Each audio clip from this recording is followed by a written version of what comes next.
మీరు మల్కాజగిరి స్థానం అంటే హాట్ సీట్. అవునండి, అందరికీ తెలుసు, అతి పెద్ద పార్లమెంట్ నియోజకవర్గం దేశవ్యాప్తంగా. మల్కాజిగిరితో మీరు ఎలా కనెక్ట్ అవుతారు? అంటే అక్కడ ఉండే డెమోగ్రఫిక్స్, అంటే జనం అక్కడ రకరకాల జనాలు ఉంటారు. మల్కాజిగిరిలో మనకి తమిళులు ఉంటారు, ఒక బ్రాహ్మిన్ ఓటు బ్యాంక్ ఉంది, మరోవైపు ఇతర ఓట్ బ్యాంక్ బీసీలు ఉంటారు, అక్కడ చాలామంది మైనారిటీసు ఉంటారు. సో ఎలా కనెక్ట్ అవుతారు?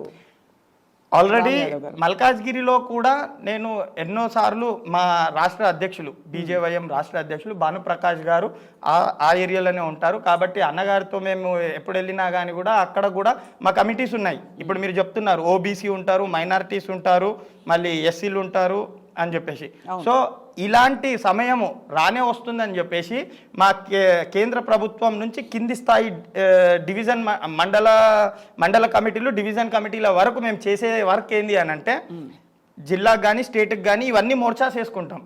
OBC Morcha, SC Morcha, minority Morcha, మహిళా మోర్చా, ఇవి ఖచ్చితంగా ప్రతి జిల్లాలో పనిచేస్తుంటుంది. ఇప్పుడు నేను ఇక్కడుండి సడన్గా అక్కడికి వెళ్ళినాను అన్నప్పుడు నాకు అక్కడ కొత్త క్యాడర్ తయారు చేయాల్సిన అవసరం ఉండదు. ఆల్రెడీ మా క్యాడర్ అక్కడ ఉంటుంది, పార్టీ క్యాడర్ అక్కడ ఉంటుంది. ఆ పార్టీ క్యాడర్తో మేము మింగిల్ అయ్యి మా పార్టీ ఎవరిని అయితే నిర్ణయం ఇచ్చుకుంటుందో దాన్ని ఆనందంగా ఆమోదించుకుంటూ ఖచ్చితంగా పార్టీ తీసుకున్న డిసిజన్ని యాక్సెప్ట్ చేస్తూ కిందున్న క్యాడర్ మొత్తం క్యాడరు ఎవరికి టికెట్ ఇచ్చినా కానీ కూడా పార్టీ కోసం పనిచేస్తుంది. సో ఆల్రెడీ బీజేపీ క్యాడరు మల్కాజ్గిరిలో ఉంది, మంచి రెస్పాన్స్ ఉన్నది. మల్కాజ్గిరిలో ఉన్న 40 లక్షల ఓటర్ల హృదయంలో బీజేపీ అతుక్కోయి ఉంది. బీజేపీ కార్యకర్తలు కానీ బీజేపీ నాయకులు కానీ మల్కాజ్గిరిలో ఉన్న ప్రజల గుండెల స్థానం దప్పించుకున్నారు. కాబట్టి ఎవరికి ఇచ్చినా కానీ కూడా ఈసారి మాత్రం ఖచ్చితంగా మల్కాజ్గిరిలో కాషాయ జెండా ఎగురుతుంది. తెలంగాణ ఎన్నికల ఫలితం మొన్న వచ్చిన తర్వాత మీరు కాన్ఫిడెంట్గా అంటున్నారంటే అప్పటికి ఇప్పటికీ ఏం మారిందంటారు? 2014 మన తెలంగాణ వచ్చింది. 2014లో తెలంగాణ వచ్చినప్పటికీ ఇప్పటికి చూసుకున్నట్లయితే 2014 ఎన్నికల్లో బీజేపీ 5 స్థానాలతో నిల్చుంది. 14 తర్వాత 19లో జరిగిన ఎలక్షన్స్లో బీజేపీ కేవలం 1 స్థానానికే కైవసం చేసుకుంది. మళ్ళీ దాని తర్వాత జరిగిన 2 ఉప ఎన్నికల్లో బీజేపీ కైవసం చేసుకొని 3 స్థానాల్లో కాగినాం. దాని తర్వాత జరిగిన జిహెచ్ఎంసీ ఎలక్షన్స్ నుంచి మేము పుంజుకున్నాం. 7-8 సీట్ల నుంచి 40 సీట్లకు రీచ్ అయినాం. జిహెచ్ఎంసీ ఎలక్షన్స్ 48కి రీచ్ అయినాం. 48కి రీచ్ అయిన తర్వాత ఇప్పుడు జరిగిన ఎలక్షన్స్లో 1 నుంచి 3, 3 నుంచి ఇప్పుడు 8కి వచ్చినాం. 8కి వచ్చినాము. అది కాకుండా కొన్ని స్థానాలలో సెకండ్ ప్లేస్లో నిల్చున్నాము. మరి కొన్ని స్థానాలలో అతి తక్కువ ఓట్లతో విజయం చేజారిపోయింది. కాబట్టి 3 నుంచి 8కి వచ్చినాము. 8 నుంచి మెల్లమెల్లగా అడుగులు ముందేస్తూ రాబోయే మన అసెంబ్లీ ఎలక్షన్లో 80 సీట్లు కొట్టి అధికారం చేదిక్కించుకుంటామని చెప్పి తెలియజేస్తుంది. ఇప్పుడు మిమ్మల్ని అభిషేక్ గౌడ్ గారు చాలా రికమెండ్ చేసిన మాట వాస్తవం.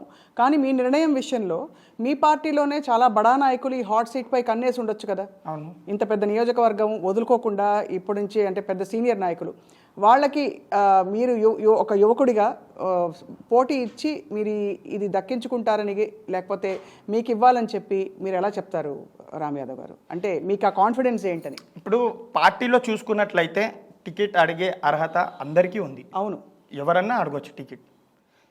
అది కాకుండా మన దేశ ప్రధాని నరేంద్ర మోదీ గారు ఈసారి తీసుకున్న నిర్ణయం ఏంటంటే యువకులకు ప్రోత్సహించడం.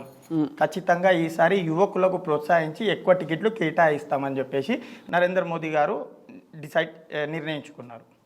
అదే కాకుండా పెద్ద నాయకులు మా పార్టీ నుంచి అడుగుతున్న వాళ్ళు ఈటల రాజేందర్ గారు. ఎలా అంటే ఈటల రాజేందర్ గారు 4 సార్లు ఎమ్మెల్యేగా అయ్యారు, 2 సార్లు మంత్రివర్యులు, ఏజ్లో పెద్దవారు. మా పార్టీలోకి వచ్చి 2 సంవత్సరాలు అవుతుంది. అప్పటికి కూడా మా పార్టీ 2 టైమ్స్ ఎమ్మెల్యే టికెట్ ఇవ్వడం జరిగింది. ఒకసారి గెలిచారు, ఒకసారి మొన్న అన్ఎక్స్పెక్టెడ్గా ఓడిపోవడం జరిగింది. ఈటల రాజేందర్ గారు పెద్ద నాయకులు, అన్నగారికి ఎన్నో అవకాశాలు దొరుకుతాయి, రాజ్యసభ లాంటి ఎన్నో తెచ్చుకోగలుగుతారు.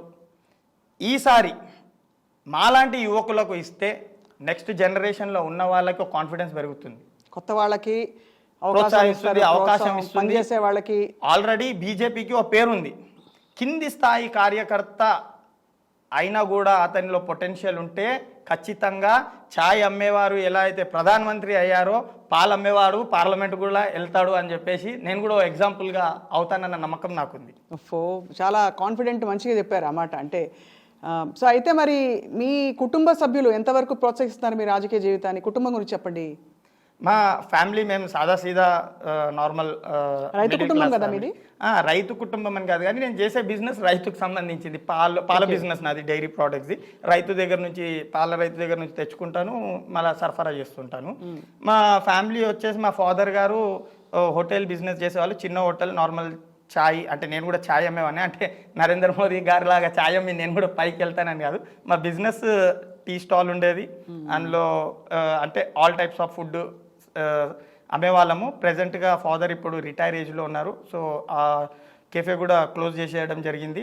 అన్నగారు టిఫిన్ సెంటర్ నడిపిస్తారు, నేను డైరీ ప్రోడక్ట్ బిజినెస్ చేస్తాను. మా వైఫ్ హోమ్ మేకరు, మా మదరు హోమ్ మేకరు, నాకు 2 పిల్లలు, వాళ్ళు స్కూల్కి వెళ్తారు. 3rd class, 1st class. Settled అంటే ఏదో కథలో ఉండే కుటుంబంలో ఉంది మీది. అంటే అమ్మ ఇంటి పట్టున ఉండడం అవన్నీ కథల్లో వింటూ ఉంటాం ఇట్లా. బట్ ఎనీవే, బట్ వాళ్ళందరూ మీ పొలిటికల్ లైఫ్ని సపోర్ట్ చేస్తున్నారు. సపోర్ట్ చేస్తున్నారు కాబట్టి సక్సెస్ఫుల్గా నేను 10 years నుంచి జర్నీ చేసిన ఎటువంటి అడ్డంకాలు నాకు ఫ్యామిలీ నుంచి రాలేదు. ఇంటర్మీడియట్ తర్వాత మీ చదువు ఎందుకు ఆపేశారు సాయిరామ్ గారు? నేను బిజినెస్లో చాలా ఇంట్రెస్టెడ్. ఎందుకనంటే బిజినెస్ చేస్తే నేను మంచిగా ఎదగగలుగుతానన్న నమ్మకంతో నేను బిజినెస్ ఫీల్డ్లోకి వెళ్ళిపోయాను. ఆ తర్వాత ఇంకా మళ్ళీ చదువుకోవాలనిపించలేదా? అంటే మళ్ళీ బిజినెస్లో సక్సెస్ఫుల్ అయిపోయారు కాబట్టి అదే పుంజుకుంది. ఇక బిజినెస్లో సక్సెస్ఫుల్ అయిపోయిన తర్వాత బిజినెస్, ఈ పాలిటిక్స్, నా రెజ్లింగ్ సెంటరు ప్రజల్లో ఉండడానికనే టైం సరిపోయింది. ఇక పేపర్ చదువుకోవడం, రాజకీయ జీవితం చదువుకోనికనే టైం అయిపోయింది. హిందీ వస్తుందా మీకు?